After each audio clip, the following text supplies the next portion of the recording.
stressed? We all smile and laugh. I think that's a consent to say yes. Part of life, isn't it?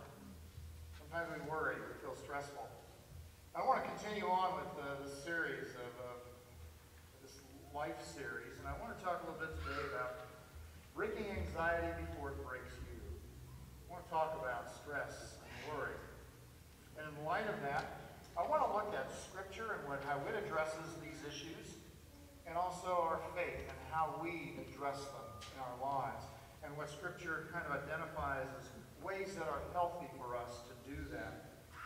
Maybe in such a way that maybe we'll live a little longer and maybe we'll just be a little happier as we do it on the way. But we want to talk about that. There's a Greek saying that says, "You will break the bow if you keep it always bent." You will break the bow if you always keep it bent. Okay, I want you to do something with me this morning. All right? I want you to take your fists. I want you to clench your fists as hard as you can.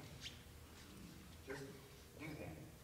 Now, stay that way. Now, I'm going to tell you when to stop. All right? And I'm just going to keep on talking for a little bit. I want you to keep your fists clenched.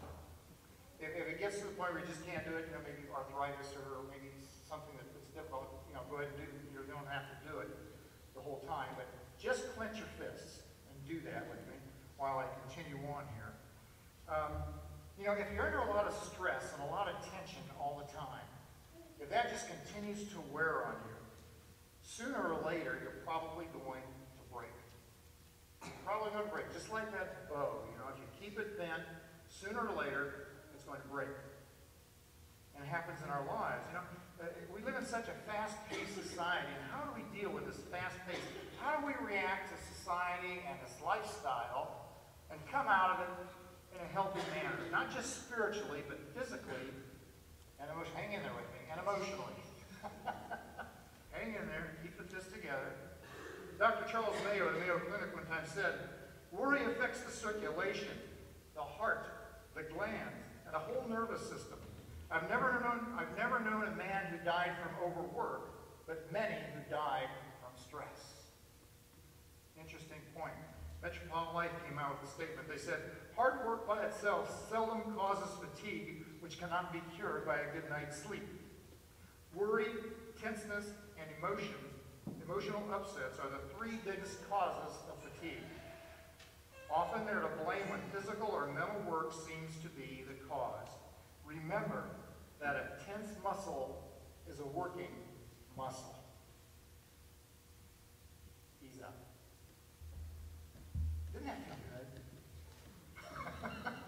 Didn't that feel good just to finally ease up those muscles that were tight and were tense? That's what stress does to us. That's what it does to it. Ease up. Ease up, because even though we're not physically doing work, stress tightens up the muscles. What about the heart? It's a muscle. Even that probably tends to tighten up. But it felt so good to release that pressure, that stress, that continued, muscle being worked in the hands. Even though we weren't physically working, those muscles were tight, tense. How do we ease up? Save energy for the important duties. That came from Metropolitan Life too. That was the end of that statement. Save energy for important duties.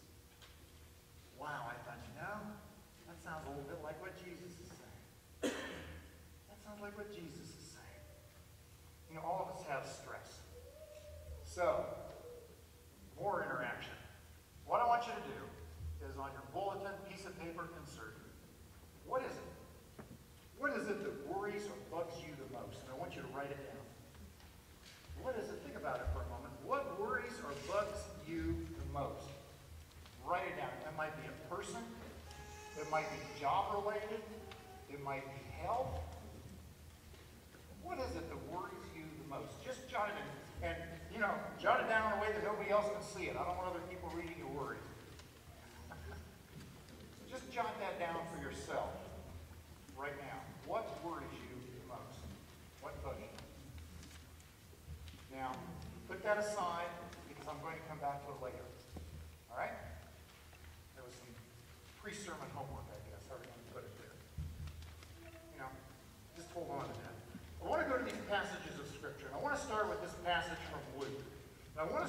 Luke has to tell us here about a situation between Martha and Mary. You know, Martha and Mary, they're great. They're a great illustration. You can talk about them time and time again in this whole scene and this whole story because there are so many dynamics going on here. And what we have is a situation of two sisters. One is stressed out, one is not. And we want to look at them and see what they're doing in this passage that might help us a little bit. You know, we begin here and it says, now as they were traveling along, Jesus entered a village and a woman named Martha welcomed him into her home. And she had a sister called Mary who, moreover, was listening to the Lord's word seated at his feet. What a great scene that is. You know, Jesus comes to this house, to Martha's house. Here's Martha and her sister Mary, and it says that Mary, the younger sister, she just kind of sits down at his feet because she wants to hear what he has to say.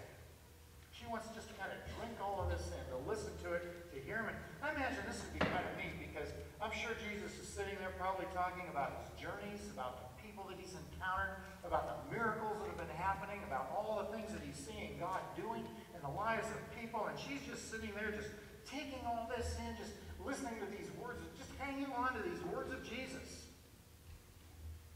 And then there's Martha. There she is out in the kitchen, getting the meal ready for everyone. And it's great to have him at home, at her home. But here she is in the kitchen working. Now, let's take a scene, for example, from Thanksgiving. All right? And let's say you have all the family in on Thanksgiving. And all the family gathers together in the living room. But you, being the host, are in the kitchen. And all the kitchen work is yours to prepare the Thanksgiving dinner for all these folks that have gathered in your home. You have to get the turkey out and the stuffing and all the preparation for that. You have to get the oven ready and the roaster and all the things that go with turkey. And you've got to get the potatoes. You get the potatoes out, peel them and mash them and start cooking the potatoes.